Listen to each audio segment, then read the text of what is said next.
Well, good evening and welcome to Coalition for Conservation's Waste Management and Marine Health webinar. I'm Cristina Talaco, the chair of C4C, and in the spirit of reconciliation, I would like to start by acknowledging the traditional custodians of country throughout Australia and their connections to land, sea and community, paying my respect to their elders, past and present. C4C is a not-for-profit. We advocate for a faster transition to a carbon neutral economy, providing a forum for discussions where we bring together government, business, and experts. Now, the purpose of this event is to talk about the value of the environment, including our oceans, and the importance of a circular economy for the long-term success of Australia in food and water security, in waste management, farming, tourism, and even job creation. This is a very important time to have these conversations because we're going through a post-COVID economic recovery, and that represents a very unique opportunity for us to improve how we do things. We must preserve our natural carbon sinks like our oceans and coastal ecosystems. We want to reduce consumption of plastics, create a circular waste economy, but we also have to balance the costs and promote a sustainable growth. That's not a very easy task, and especially our oceans that have long suffered at the hands of plastic consumption. In 2019 alone, more than 24 tons of plastic waste were removed from the beaches of the Great Barrier Reef. And in the last fortnight, the Morrison Government announced Australia's first ever National Plastics Plan, designed to help protect Australia's natural environment and create jobs and tackle this plastic and waste crisis that we suffer in our oceans. So tonight, we'll hear from the government, industry and philanthropy on what they are doing and how policy and programs can be set to enhance this work. Now, in terms of format, I'll first ask a few questions to the panelists like we always do, and then we'll open to the audience. So please type your questions in the Q&A box. The webinar will be recorded. The recording will be circulated to everybody who registered. Now we have an outstanding panel of experts that are joining us tonight with Trevor Evans, Assistant Minister for Waste Reduction and Environmental Management, and his member for Brisbane as well. Warren Entsch, the member for Leichhardt and Special Envoy for the Great Barrier Reef. Gayle Sloan, the CEO of Waste Management and Resource Recovery Association of Australia, and Dr. Tony Warby, the CEO of Flourishing Oceans from the Minderoo Foundation. So let me start just by asking Trevor the first question. Trevor, welcome. Thank you so much for joining us tonight. Thanks, Christina. We'd love for you to share with us a little bit about your portfolio and mention some of your priorities at the moment, maybe covering the Recycling and Waste Reduction Act and this billion-dollar investment in new recycling infrastructure, if you can. Yeah, absolutely. And thanks, Christina and everyone involved with C4C for coming together to talk about these important topics. And a big hello to my fellow panelists as well. Chris, I've got the amazing honour of being the country's first Commonwealth Minister with responsibility around recycling and waste reduction. And that means I've got the amazing honour as well of working with my colleague Warren Entsch, the Special Envoy for the Reef, as well as with the Environment Minister Susan Lee, as the federal government really steps much more heavily into a space which has traditionally in Australia been the responsibility of states and territories, and often devolved by them down to local councils in terms of operationally collecting people's rubbish and recycling bins.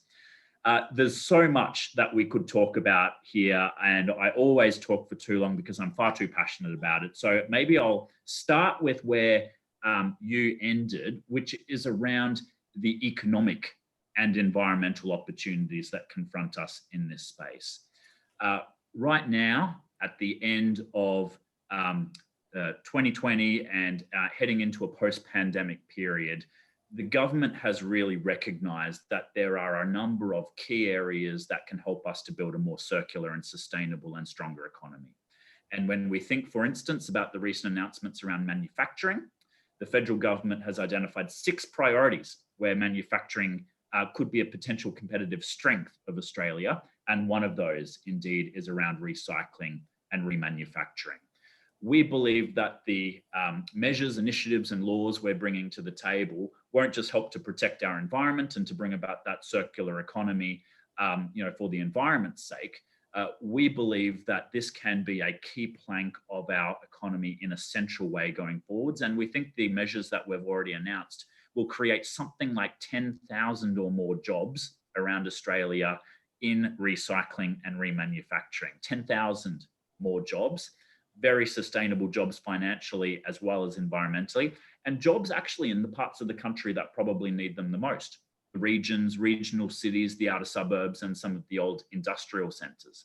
So it's an incredibly exciting space to be involved in.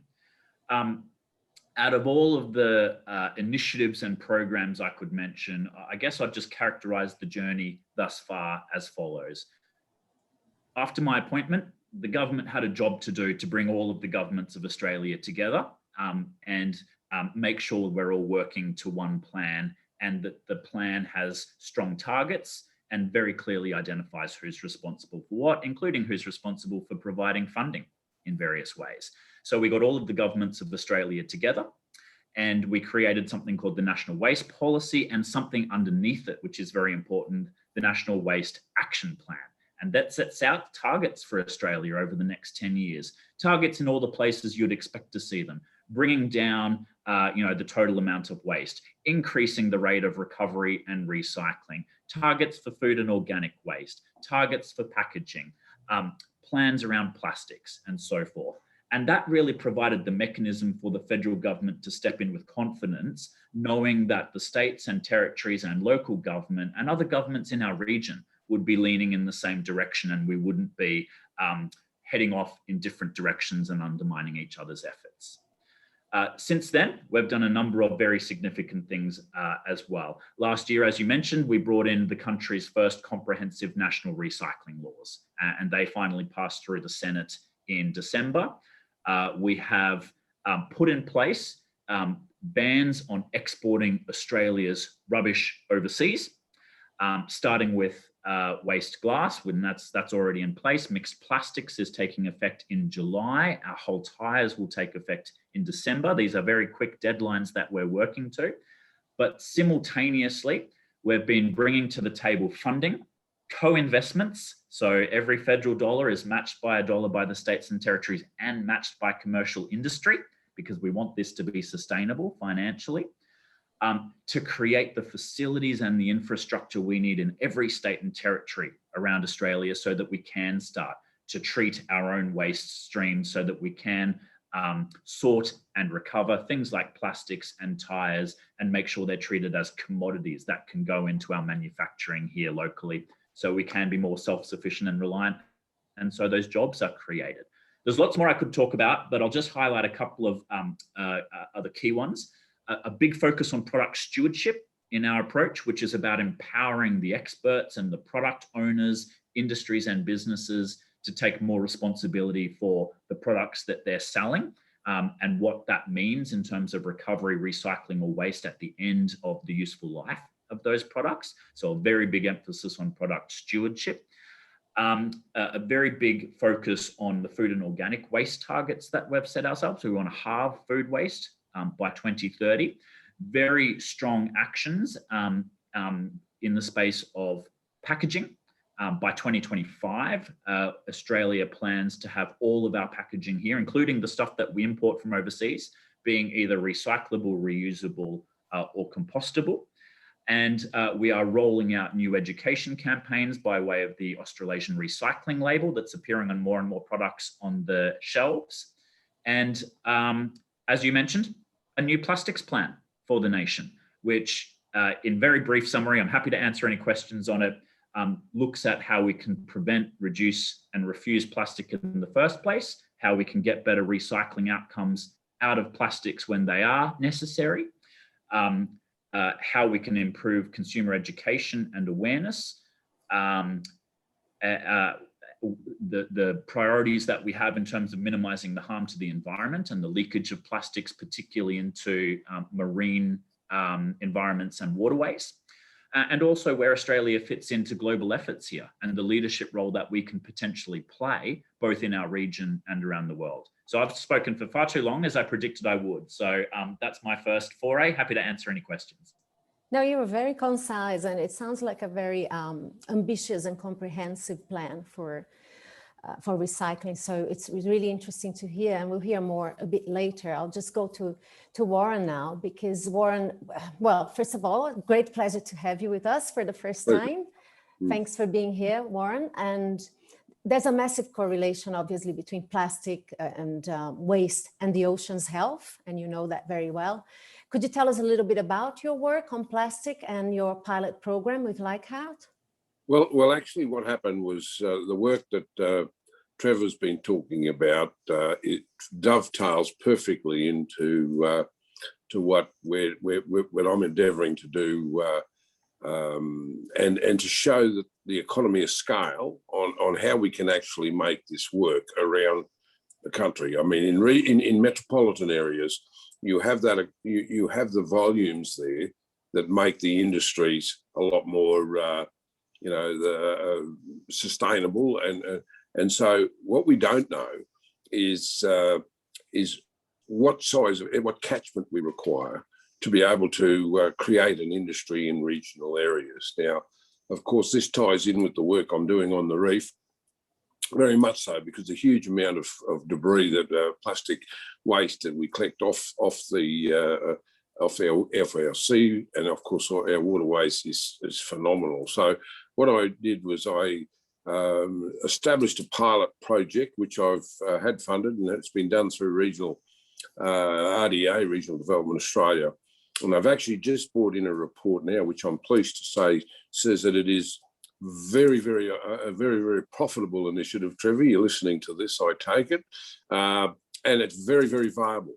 Effectively, what we were looking at doing is how big a catchment area we require with a single point of to receive all of these materials, and then be able to convert them back into a range of products, whether it be pellets or whether it be whatever is required to build an industry. But looking at remote Indigenous communities, small towns, all of the Torres Strait, which is in itself has its own challenges. But at the moment, all of that waste basically goes into landfill or is just stacked in places, whether it be plastic waste, food waste, or even vehicles, white goods, etc., etc. And so looking at each one in all the Indigenous communities, engaging all of the councils so that the councils actually, or council workforce, can actually help to sort it out and compact it so that it can be then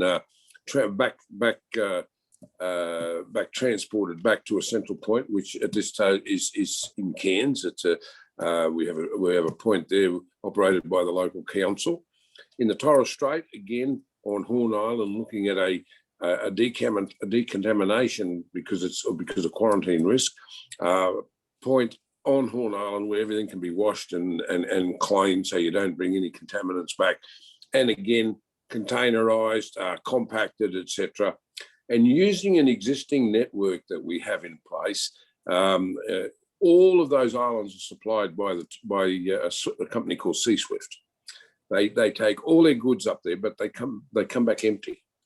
And so here's an opportunity to negotiate a deal with them where they can actually carry this compacted clean waste back to a central point in Cairns. In the Cape York communities, again, it's road transport, but nevertheless, the same thing applies. Everything goes out, but they come back empty, and it actually benefits the trucks to be able to carry in some weight as they're coming back. So we're looking at collecting from those areas and then bringing it into a central point in Cairns and doing the final sort and processing it. Now, the area that I have looked at is effectively the size of my electorate, which is 151,000 square kilometres, but it engages all the councils, all the Indigenous people that work within those councils. And I've also suggested we should be looking a little bit further afield, because we recently in the last 18 months announced a $16 million initiative to clean up a lot of our Pacific islands of plastics. And of course, they are a major problem in these islands, and so that's great. But what happens when you collect it? What do you do with it? You just build a bigger mountain.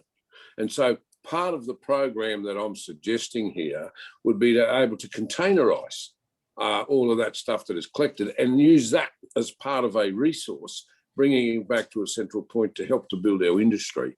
Now, from the report, and I've only just recently received it, it looks like it is very, very practical, and it's something that will work. And what I'm hoping we can do from that is then have a look at other populations around regional Australia. We may look at one in Townsville West in that area, have another central point in Townsville, one in Darwin. Darwin, for example, we could look at them incorporating collection from Timor-Leste. If there's because they do have a connection there to bring all that. And then, there might be four or five or six regional centres around Australia that will collect all this, processing it, and of course then creating industries there. Either, for example, with the pelletisation, we already have a business in Cairns that is actually producing a number of different products, but it may well be that we could be selling those. They about 1,000 kilo bags of pellets as a raw product. So we could be selling those or exporting those as well for other production if we get the volume. So it's looking very, very exciting. Initially, the work that Trevor's doing fits perfectly in with what we have, and we're about to now with the new funding proposals that are coming up to put in a bid for the next stage so that we can do it. And I mean, it'll make an amazing change to our area. And if we can show them how to do it, it would be easy to transfer it to 3 or 4 or 5 other regional areas around Australia. Thank you, Warren. Very impressive with the pilot program. When we say pilot, so it hasn't been done before. Nothing like that is being done at the moment. No, it sort of come up as a concept in the first report I did as the special envoy for the reef. We focused specifically on waste and on plastics in particular, and we could see that there was no collection anywhere in the country, in my electorate, and it's something that we haven't seen done anywhere else to the extent that we're looking at doing it. So I put it up as a proposal using my electorate, because we've got a large community in Cairns. So we've got a very large population, 160,000 people. You've got other significant towns like Mossman and Port Douglas, smaller ones like Cooktown and Weipa. And then you've got the remote communities. You've got all of the Torres Strait, major problems up there as well with this sort of waste. And because the islands aren't that big. And throwaway society, there's a lot of stuff that ends up in the waters and ends up on the beaches. And so this was a way of providing an opportunity to collect all of this, bring it into collection points, engage the council, backloading on transports that comes back empty anyway into a central point, and then creating all of these newer products that of course will create another industry for us in far north Queensland, and then transporting, if you like, that whole package in a container around maybe 4 or 5 other centres around Australia, so that we can deal with it on a regional basis. Thank you very much for sharing all of that with us. Gayle, welcome back. You've participated before in 2018. I was checking on our first waste event in Sydney. I remember it was a very difficult year because our waste, the crisis worsened because our export partners ceased to receive our imports on recycling waste then. So could you update us from that time to today in the last 3 years? What has the industry been doing and the corporates in terms of industrial waste and packaging? And what are these, crucial components for the circular economy to move forward? Yeah, thanks for having me back. Yeah, 2018, we had China's national sword. We had 1.2 million tonnes of commodity, as Trevor correctly said it, that was going off to manufacturing overseas. Everyone on the call would know that our manufacturing in Australia has been diminishing over time due to things like energy and labour costs. That's the reality. And we also don't have a high demand in Australia because there is no requirement to use recycled content. So if you look overseas to EU and others, there's mandated requirements to use that recycled material back in the product. So we've had the gift of Trevor and one other minister actually since mid-2018. So whilst not everyone's going to like everything I say today, we've actually had a complete emphasis on our sector since 2018 with Scott Morrison's government. We've got our first assistant minister. We've got our first minister for the reef and plastic. So we've definitely had attention. We've definitely had a lot of investment from governments at all levels. Federal government has absolutely surpassed itself. We have a thing called an export ban. It's not so much a recycling bill, I would say. It's preventing us getting to markets. We have had our first piece of federal legislation in this space in 2020. So we're starting to have a huge amount, or continuing to have a huge amount of emphasis on our sector. I would put to you that whilst that's great, it doesn't go far enough. So I guess these are the clangers. The conversations we've just been having really for me are about enforcing linear thinking. So what we do with the product at end of life to recover it, so we're not disposing it in certain ways. We're not having enough of a conversation. And Christine, I have to pick you up because you opened about a circular waste economy. It's not a waste economy. What we're actually doing is managing material, and we're not thinking enough about how we design it in first instance and how we select it to make sure that it recirculates, it's reused, it's kept at the highest and best value for as long as possible. Unfortunately, what we're still doing in Australia, and whilst we appreciate it and we have to keep doing it because we need to move from what's a very linear economy that we've had, or take, make, dispose, towards a recycling economy where we start to really understand the value of what's been extracted and the need to reuse it again and again. We should be reusing it as highest and best value. We shouldn't be putting products into roads that we know, for example, glass that can go back into glass bottles, but we know because there's not enough onshore demand that we have to find other uses for it, and we don't want to landfill it. But we really haven't done enough work on the avoidance piece, on the design piece. There is absolutely no requirement in Australia to design sustainably and think about what material you choose, how you're going to use it. There's no requirement from generators to fund other than container deposit schemes, for example, which have gone out piecemeal. And I do agree that each state needs to find its own path, but we need to federally have standards and approaches, because we have operators who work nationally. So the role of the federal government, whilst I completely agree with Trevor, has been traditionally left with the states. That's because it's been linear thinking. We have never been saying clearly as an investment or a jobs portfolio or a design or a manufacturing portfolio. And really what I do with my day job is annoy a lot of people, because I want to talk about how we manage material, how we extract material, how we design material, because I know it seems very odd, but as a wasty tradition, but I'm not, I'm a material manager. I want to make sure I get the right material that I can recirculate and not just find challenging ways of dealing with it because it's a residual or a landfill piece. So I can give you lots of examples around that, but I won't go into it at this time, but you can ask me questions. The other reason that we do it, and a gap again in Australia, is we're not thinking about the amount of material and the impact it's having on carbon and carbon emissions. I think it's the circularity gap, the Davos report that talks about 70% of greenhouse gas emissions comes from material movements. My industry is so key in that. If we actually get it right, and this year we've hit 100 billion tonnes of material that's extracted globally. We use 2 times our planet every year in Australia because we have a preference for virgin, not recycled or reused material. We're having massive impacts on greenhouse gas emissions. So, we would love to see our sector and those areas prioritised based on not just weight, but greenhouse gas emissions. FOGO, food, is an absolute priority. Completely agree with that. But we need to focus on avoidance and not creating the food waste, creating the challenges for ourselves and creating the greenhouse gas, not just focusing at end of pipe and keeping it out of landfill.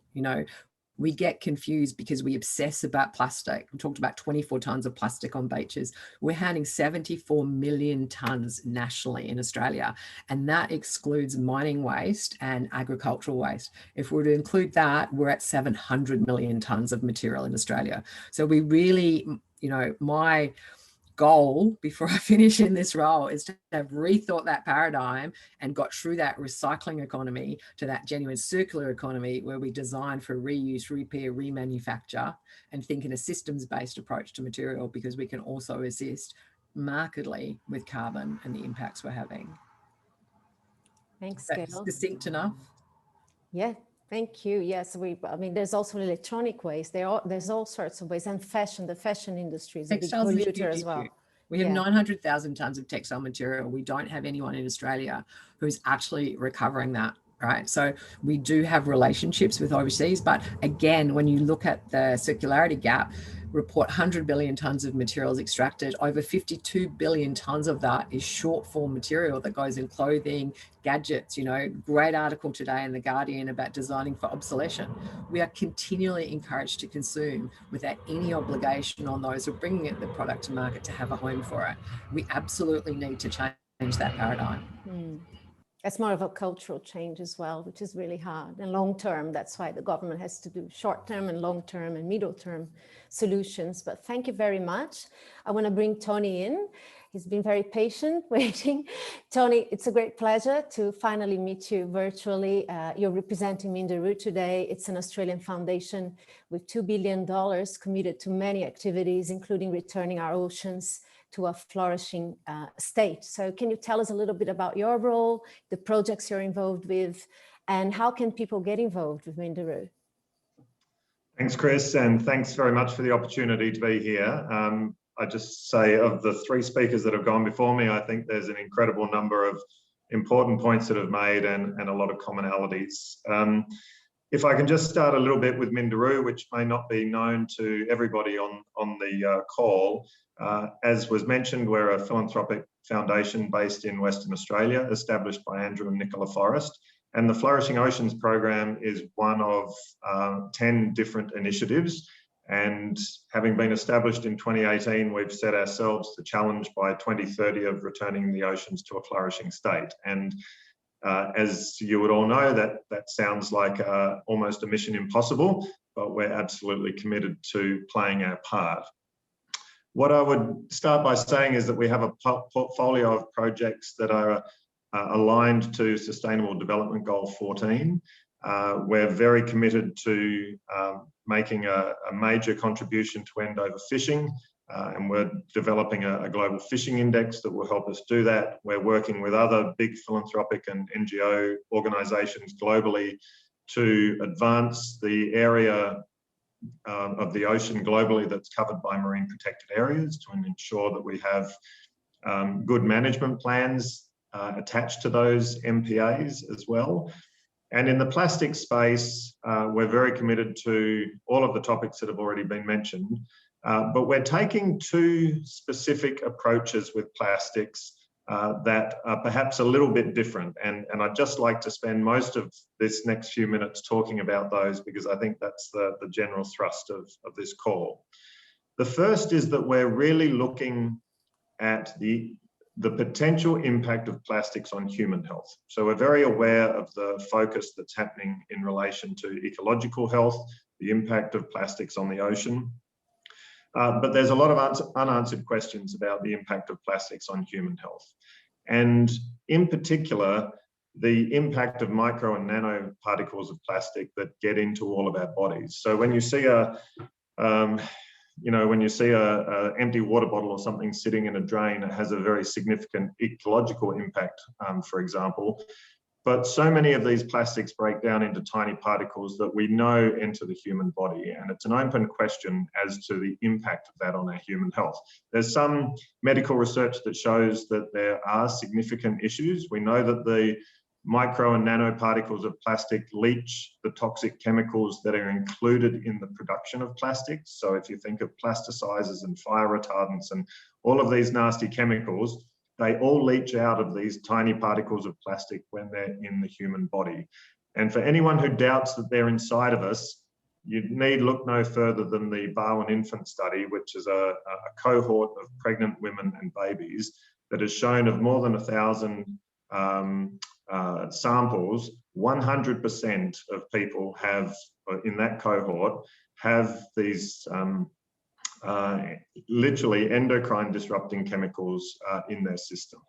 So there's a growing body of evidence to suggest that our relationship with plastic is having a harmful effect on things like fertility rates and other diseases within our global community.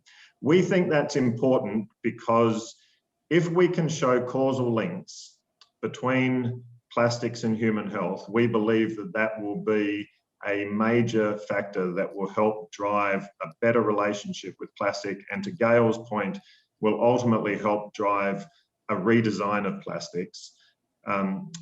Trevor mentioned that there's a goal of having a lot of food packaging being recyclable or compostable, and I completely support that. The piece that I would add is that we need to make sure they're free of chemicals that have the potential to damage human health in the long run. So that's the first piece of work that we're doing, and I'd be delighted to speak in more detail on that in the Q&A session. The other piece I would say is we recognise that the issue with plastic pollution has to be dealt with as far up the supply chain as possible. To your point, Warren, beach cleanups are a very important part. They bring the community together. They clean up pristine areas. They avoid ecological damage. But unless we stop the flow of plastic, unless we turn off the tap, then your dedicated citizens are going to be out there cleaning up those beaches every week, and the problem will never go away. So the question is, how do we turn off the tap on plastics? And recycling has to be an integral part of that. Investments into recycling infrastructure, the catchments for that plastic have to be critical as well. But ultimately, the redesign of plastic products has got to be a key part of the conversation, because recycling existing plastics that contain a whole lot of nasty chemicals doesn't take the human health concerns away. And in fact, if we do recycle a lot of products and we see an increase in the number of nanoparticles and microparticles of plastic in the environment, for example, if you're driving along roads that are made of recycled plastics, then the chances are that all around those roads, you're going to have these same problems. So they are interim solutions. Ultimately, we need to redesign plastics so that they don't contain, these nasty chemicals. And any efforts that we put into recycling now won't be wasted, because those same, redesigned products, whilst we expect them to stay in this, in circulation much longer, if we build in the end of life into the beginning of life, into the design, then ultimately having the recycling infrastructure in place to deal with them will also help. So there are a couple of the major focuses that Minderoo Foundation has. Very happy to answer questions about that in the conversation. Thanks. Thanks, Tony. Very interesting that we don't automatically think about plastic affecting, human health. We think about it, the environment, but not ourselves, and that's a very interesting point you made. And maybe I'll bring Trevor in. A lot of people I've been looking at the Q&A, they're talking about, the deadlines for phasing out certain types of plastic. And I know you mentioned a few with the national plastic plans, but what are those deadlines, if you can explain? And I know when I was in Brisbane, you were launching with Minister Susan Lee a consistent nationwide curbside recycling collection system. And it had to do with polystyrene, if I'm saying that correctly, but because that's part of the problem as well. And a lot of it, that's where electronics companies are trying to change and beginning to compress cardboard and cornstarch packaging. But what is this program?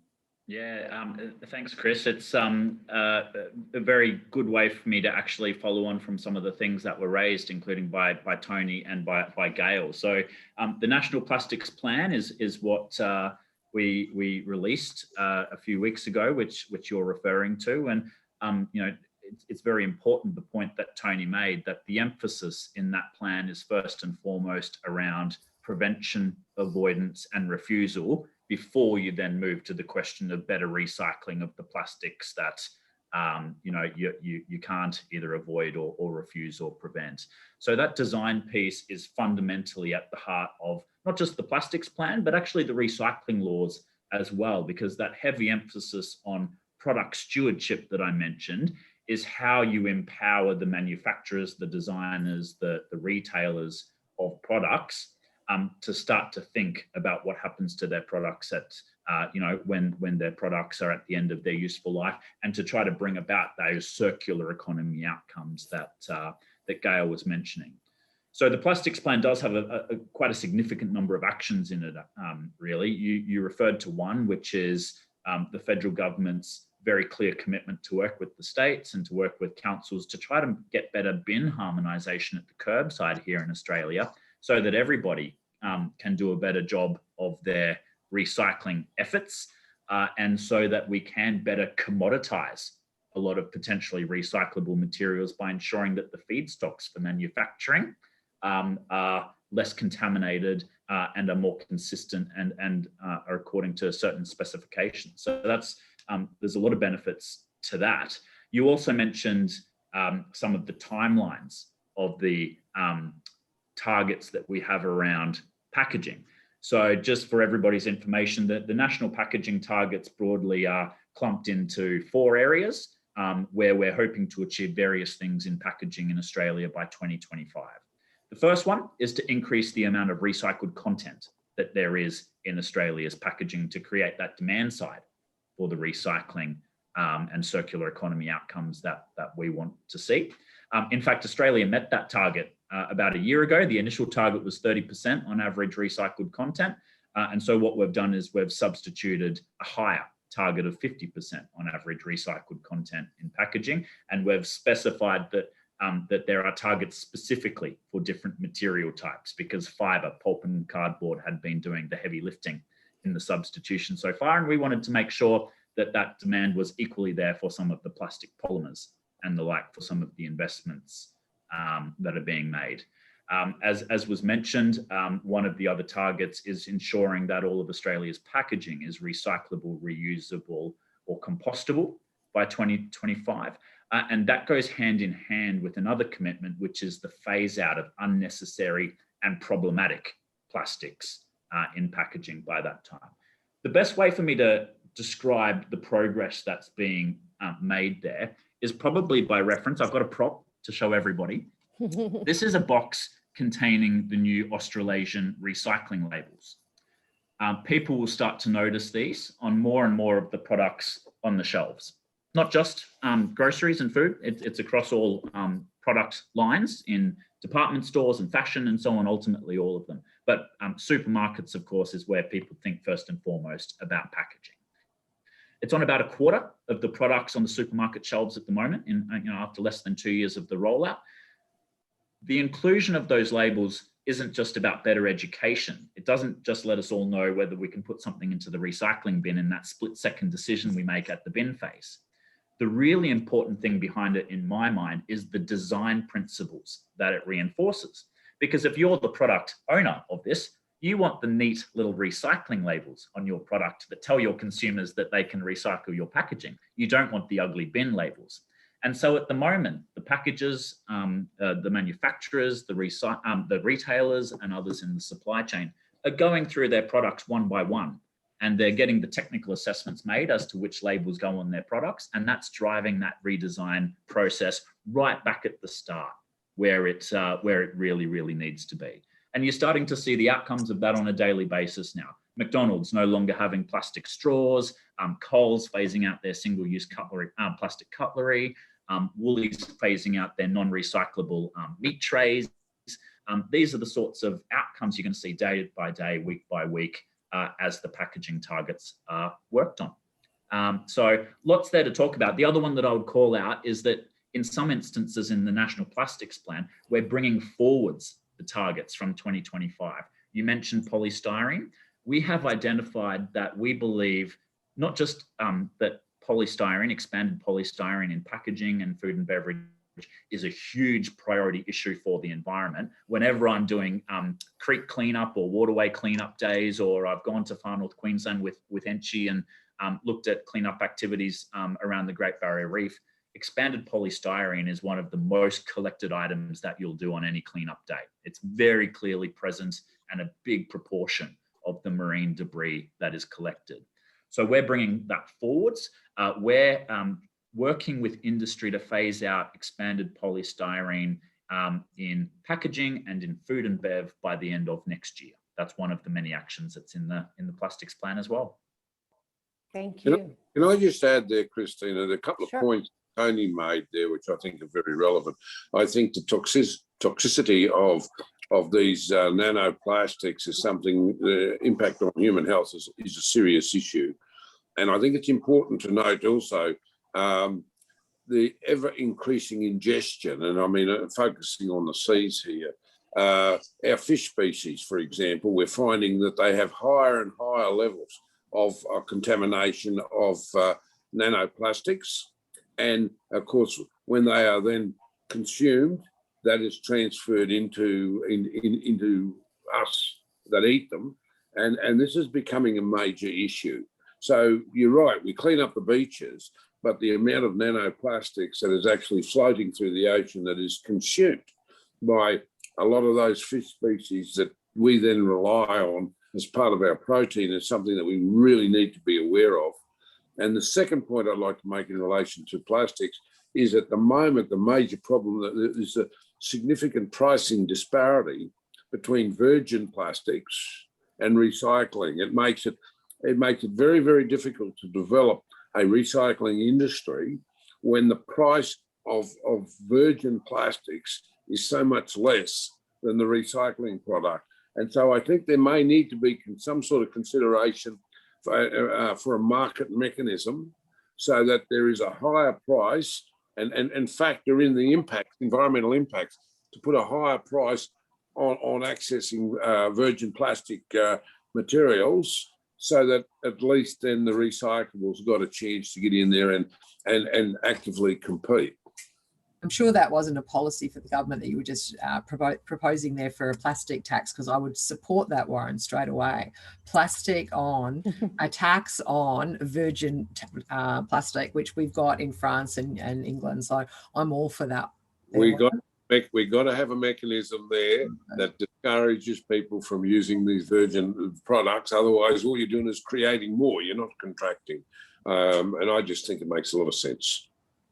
The piece I would add to that is that, you know, you look at the forecasts for the increase in plastic production globally, and it's 2 to 3 times over the next 10 to 20 years, depending whether you believe the optimistic or pessimistic forecasts. So as things currently stand, we're expecting to see a massive increase in the amount of virgin material that's produced. And so the only intervention, Warren, I think, is some kind of market-based mechanism, because a lot of the petrochemical companies actually see plastic production as an alternative to petroleum products because of the electrification of vehicles that's rolling out worldwide. So that's a significant challenge that has to be grappled with right back. You know, this is as far up the supply chain as you can possibly be, which is tackling the big companies that are producing the product. And I think that comes back to a conversation again about empowering the community. Like, we do not have enough informed conversations around these topics and how complex they are. So we've all jumped on plastics are bad, and yes, plastics can be bad. And we've talked about BPA and single use, because BPA was a very big issue and we dealt with that very well. But we don't deal enough with challenging ones like avoidance. Do you need that plastic? Although we have moved more and more to reuse systems, even though people said we couldn't. No one thought we'd have reused coffee cups, but we have. But we have to be really, really careful, I think, about how we address plastics with things like food waste as well, because plastics does play an important role, but we've got to make sure that we set that circularity up. And Trevor, I have to draw attention to the fact that whilst a couple of companies were doing good leaps and bounds in glass and paper, which got Australia to over 50%, you know, plastic wise, we're at 2% of recycled content, and we only set ourselves a target of 20%, whereas everyone else has gone for 30%. So we're just not doing enough when it comes to plastic avoidance, elimination of problematic reuse models, or using the recycled requirements of it, or even specifying high value. So we have got, there's good things in the plastic plan around getting rid of extended polystyrene, and there's a lot of questions about that, and government has jumped on that with it, particularly the back to the B2B packaging, which is very problematic. Who needs that now? That's in there, but there is not enough about the high volume polymers and how we do that stuff and how we bring the community with us on it, because it's so important. Yeah, well, I think you know, Gayle's right to draw on the fact, you know, the government accepts what the numbers are in terms of the recovery rates for plastic, and that's precisely why one of the main focuses of all of that record investment, the co-funding that we're put on the table, is specifically earmarked for the production of new sorting and processing facilities in Australia to increase those numbers around plastics. There's a fantastic first example that it'll be finished being built and constructed and turned on before the end of this year down in Albury. There's a regional plant being created there. It's a partnership between Pact, Cleanaway and Asahi.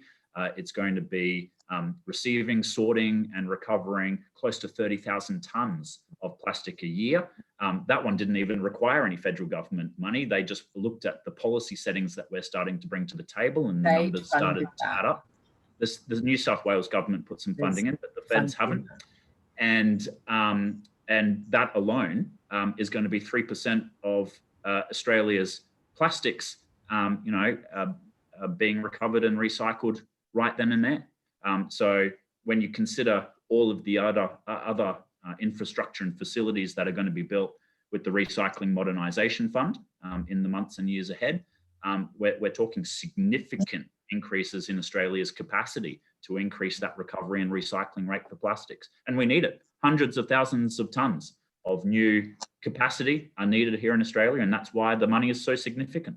And I think that model, you've spot on, Trevor, the model with the generator as Asahi at the table is the key to making that one a success, because they're taking back their product. They're committed to circularity, and we're seeing Coles, Woolies, Visy, a lot of those packages getting to the table and saying, I need to take this back and use it in my own material and keeping it highest and best value. And they're the successful projects that we need and that we will see make a big difference.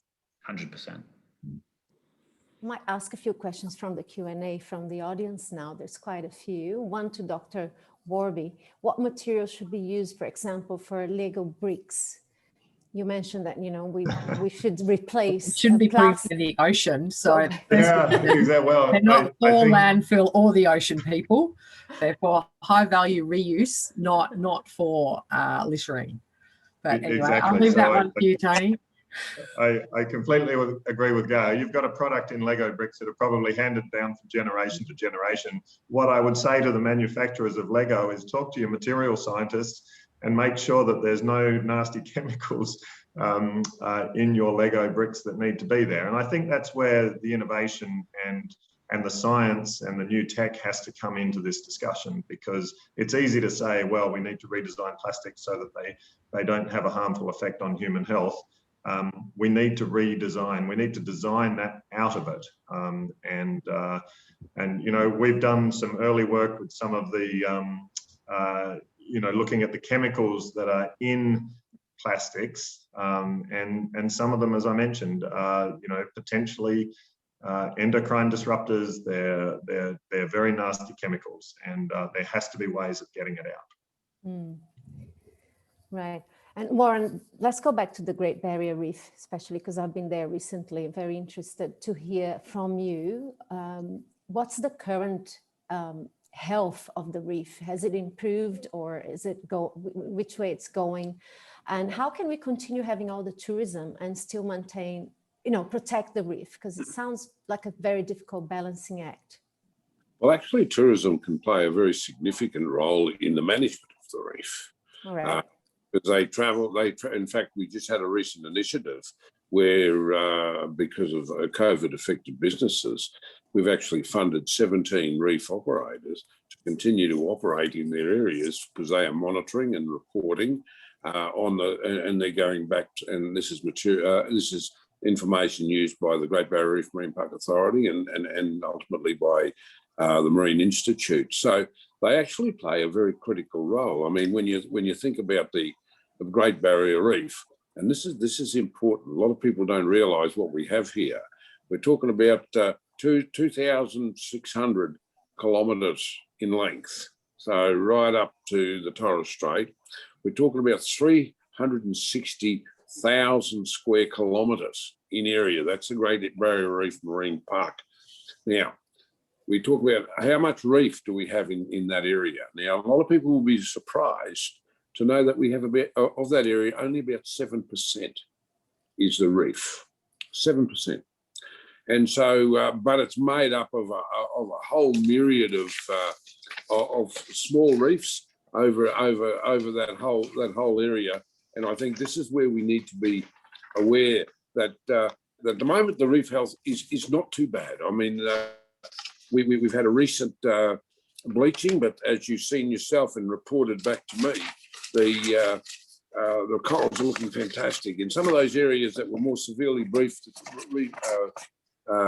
this last time, we were actually saved by an El Nino event, and you know the cyclonic conditions, cloud and rain, etc. It really made a difference, and the reports that we're getting, even from the outer reefs where some of our tourists are going, to say that they're actually doing exceptionally well. Some of the reefs that were in the southern area that were completely bleached have not died, and they're actually recovering. So you know, there is hope there. I mean, the key is we've got to do whatever we can to stop the increasing in temperature, because this is what's doing it, and this is why we have to make very strong commitments in relation to reducing the carbon in our atmosphere and the CO2. Sorry, and while we're not going to be able to, by our own actions, prevent the global warming, what we can do by our own actions, keep our feet under the table with a high level of credibility, and being able to negotiate with those other countries that really need to be part of the solution as well. So, you know, there's great hope for it. The other thing too is a lot of people don't realise with the reef, you know, that 2,900 separate reefs, which is 7%. But within that park, there's also 6,000 square kilometres of seagrasses. That's a critical part of the reef as well, you know. So there's we've got 2,000 square kilometres of mangroves. Now, each of these is equally important in relation to the ecosystem, the whole reef system. The mangroves filter a lot of the nutrients out before they get in the lagoon, you know, as they go into leach into the lagoons. The seagrasses, of course, are major meadows for your turtles and for dugongs and other creatures there. They all play a significant role in the biodiversity and the health of the reef. So we can't look at it separately when we say, how's the reef going? We've got to also look, how's the seagrass going? How's the mangroves going? We've got to look at it as a complete ecosystem. And yeah, there's challenges there. We were very fortunate that we had an El Nino event this time rather than another El Nino. But that means to say it's likely that, you know, I think there's a high risk that we'll get another one in the, you know, we've had several now in the last few years. But this is the reason why we need to be stepping up now, so that we can be calling on other countries to play their role in making sure that we protect them. We've got great scientists there that are working on this, and but collectively we've got to make sure that we are leading the pack to encourage others to do the same. Do you want to comment, Tony? Yeah, I would. The same La Nina event that Warren talks about actually brings warm water through the Indonesian archipelago down the west coast of Western Australia, and we actually see elevated temperatures, and we've been monitoring that very closely because it shifts the risk of coral bleaching to the western coast of Australia rather than the eastern coast. So, and I guess a couple of things to say about that. The first is that that's not a new phenomena. But of course, when your base level of temperature is higher to start with, when you get an influx of warm water, you're elevating above a higher baseline, and so the threshold at which corals bleach is reached much more quickly. And the risk we run as time goes on is that more and more of the CO2 that we emit that produces heat is absorbed by the ocean. We know the ocean is warming, and so that base level of temperature continues to rise. And that's the real trouble that we've got to grapple with in terms of the risk to coral reefs globally. Completely agree with you, Warren, on the seagrasses and mangroves. Last time we had a La Nina event in Western Australia was around 2011. It was the worst marine heat wave that has ever been seen anywhere globally. temperatures were up to 8 degrees above that baseline, and huge amounts of seagrasses were wiped out around Shark Bay, for example. Scallop fisheries and other fisheries had to be closed for years. I think the scallop fishery was closed for about 5 years while that stock recovered. So we do see significant ecological impacts from these marine heat waves, which I actually equate to an underwater bushfire, because they do as much damage to the corals and the reef systems and the ecosystems underwater as a bushfire would do to a terrestrial environment on land. And by flow-on effects, a similar amount of damage to the local communities that rely on those ecosystems for their livelihoods. So, thank you. There's a question for Trevor. Are we coordinating our efforts with other countries that are ahead of us in bringing a circular economy like Germany? Is there any collaboration that what have we learned from them? It's a fantastic question. The short answer is yes. We certainly draw a lot of inspiration from overseas solutions. You know, often many of the challenges that confront us here in Australia are not just challenges for us here in Australia, they're challenges equally that are being met in other parts of the world. What I would say is that Australia's starting point as the federal government's gotten involved has been a little bit different to the current circumstances facing a lot of the countries in Europe and Northern Asia and so on. Australia, by virtue of its relatively large landmass, we probably weren't sort of pushed to consider alternatives to landfill as early as a lot of the European and North Asian countries. And that means that Australia's probably missed out on a generation of solutions and community education that's much more well established in those sorts of countries. Equally, it means that we might be able to avoid some of the problematic situations that have arisen in some of those countries as well. There's some Northern European countries that, in my sense, probably struck much too high a reliance on the incineration of waste streams to create energy and heat. I don't think that that's a solution necessarily that Australia will be following in the same way. But amazingly, our casting overseas for solutions enables Australia, as we make these current investments in recycling and systems, to pick up some of the very best new technology that's on offer.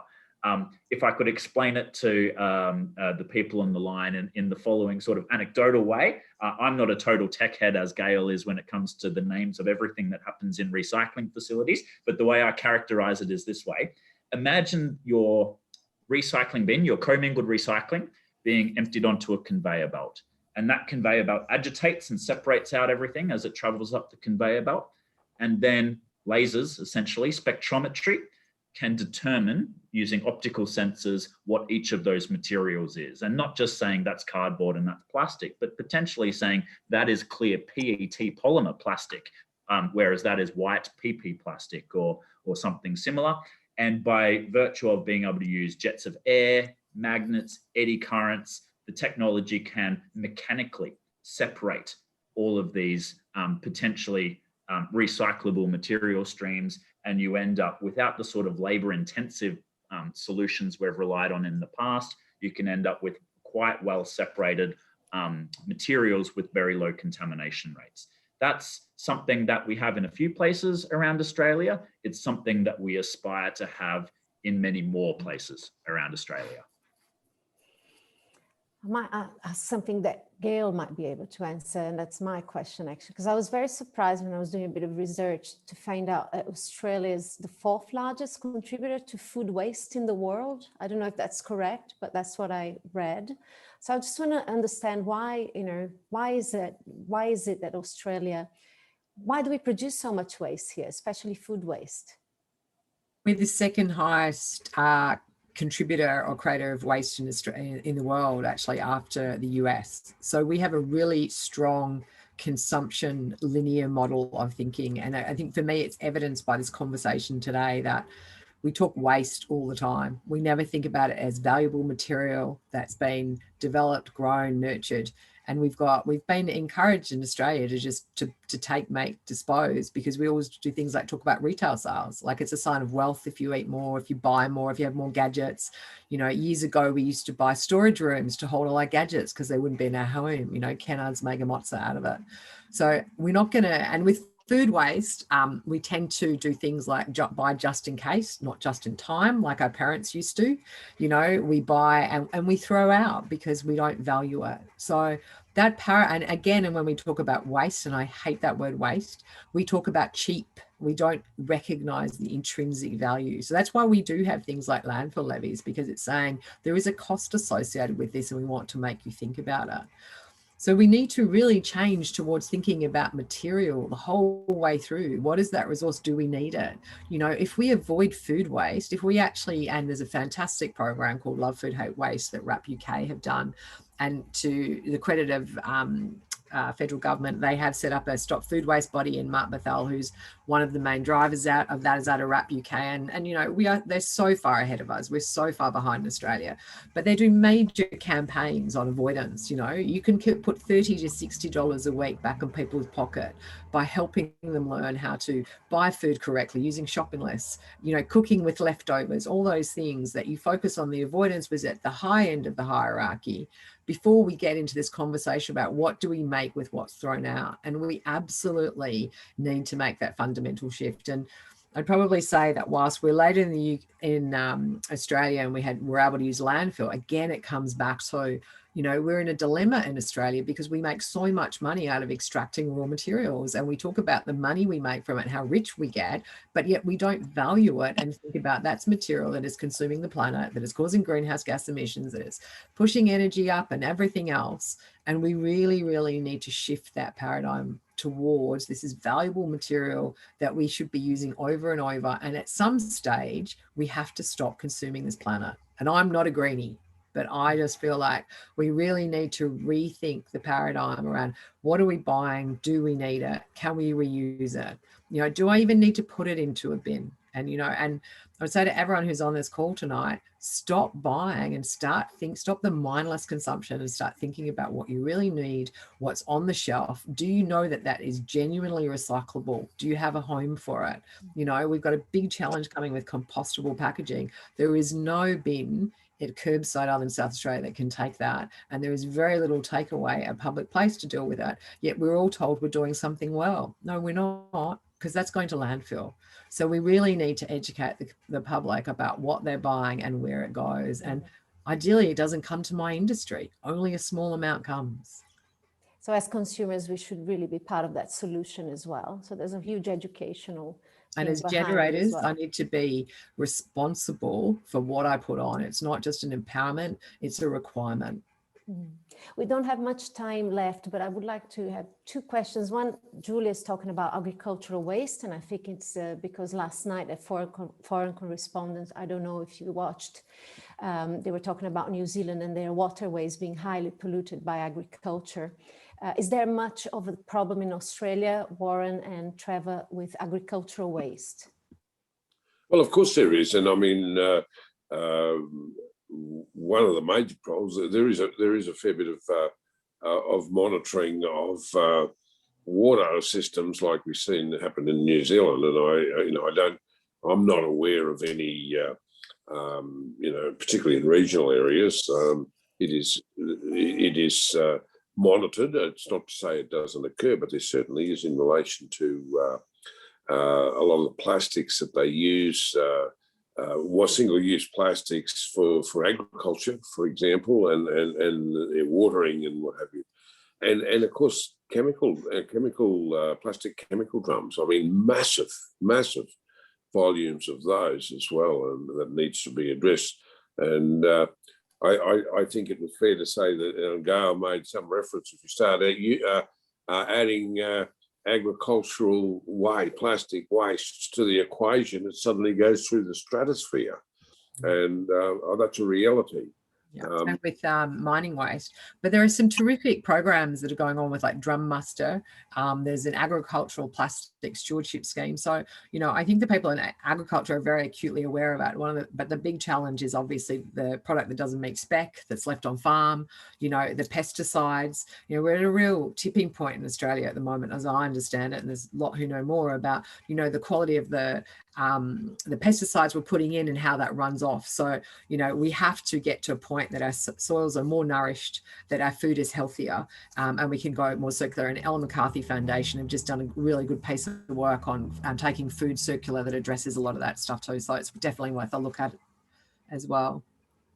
Yeah, I'd just add in agreement, you know, the waste streams out of a sector like agriculture, of course, are as many and varied as all of the products that are being, you know, utilised by that sector. Warren touched on plastics, and Gayle correctly said the industry is starting to come together using our new product stewardship schemes and some of our seed funding to create some new recycling schemes for things like plastic wraps in farming, silage wrap and so on, dairy plastics.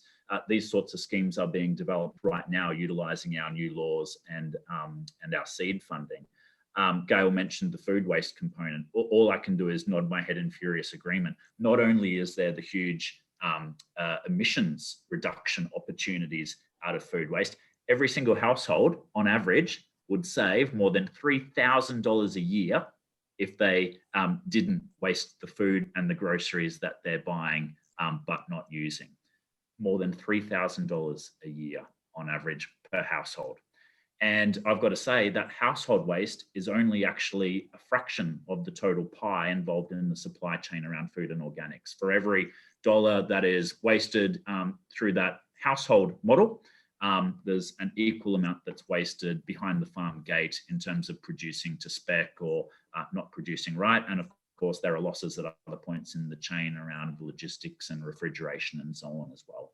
So some big challenges, but I prefer to see them as very big opportunities here for us, not just to get much better resource recovery and use, to drive the extra jobs, to make us more self-sufficient and self-reliant, and you know, achieve on all of these fronts that we're hoping to achieve on. We should have a lot more educational programs at school as well on these topics and issues. I mean, we're educating the adults first, but we have to also educate the children. And I suppose that comes from parenting as well, but it's very important to have programs to teach children on, you know, not to become huge consumers and think about the consequence of when they buy things that they don't need. Lastly, because we've totally run out of time, but I really want to know from all of you if there's anything happening in the waste to energy area, because I just haven't heard much about projects on waste to energy. So I can answer that if you like. I do notice that someone had talked about the Kwinana project in WA, yeah. And Trevor mentioned earlier about, quite rightly, that we don't want to be burning everything. The way waste to energy works in Australia, and it comes in many ways, from thermal all the way through to bioenergy and others. There's probably about 6 or 7 different types of technologies, and happy to share some stuff with you, Kristen, if you want to share it with people about how it works. People do tend to focus on the thermal product, and that's what we're saying with the Kwinana and East Rockingham in WA. Each state has very different policy settings in relation to energy for waste. So, for example, WA's is an older policy, but works very well and they're comfortable with. New South Wales tends to have one that focuses more on a fuel derivative. Victoria hasn't quite settled on theirs. South Australia just adopted theirs in April last year, and Queensland's not quite finished the guidelines. So you're seeing varying different levels of investment, but it's, in our industry's view, very much about residuals material, and it's one step above landfill. So it's really about non-recyclables, non-recoverable material. There is no desire by our industry to burn everything and build beasts to feed. It's actually, but it's got a genuine place to play in a systems-based approach. And I saw something about medical, for example. Incineration of medical is sometimes the best thing for it to do. So we do have sort of incinerators for medical in Western Australia, ACT, Vic and Queensland, for example. So it's an appropriate technology for an appropriate material stream. And in the sugar industry too, of course, a lot of them are burning all of their bio waste to create industry and actually feeding back into the grid as well. I don't know who's written until CCS is viable. I don't know what that CCS stands for. So there's an acronym you've got me on. Carbon soil Carbon capture and storage. Storage, yeah. They're two different things. So thermal for residual is quite different to carbon capture and storage. Anyway, but I can speak, whoever that is can't, so I'm sure they tell me I'm wrong. So I've got the talking stick. Well, I think we have to host a second one of this because there's a lot of questions unanswered. Well, I'll actually try to send to you some of these questions we've got on the Q&A, but I want to thank all the panelists on behalf of C4C for sharing their knowledge with us today. Waste is not a sexy topic, but it's just so important for us. Actually, it was quite sexy today because I heard lots of things that I didn't know before, which make a lot of sense, and creating new industries and providing jobs and for the economy. I mean, there's a huge opportunity there for us. So thank you so much for being here. Thank you also to our audience for participating and contributing to the conversation. We hope to see you at our next event, and for sure we'll have to follow up with the waste event again. Thank you very much, Tony, Trevor, Warren and Gayle, and we'll see you soon. Thanks. Have a great night. Thank you. Bye. Thank you so much, everyone.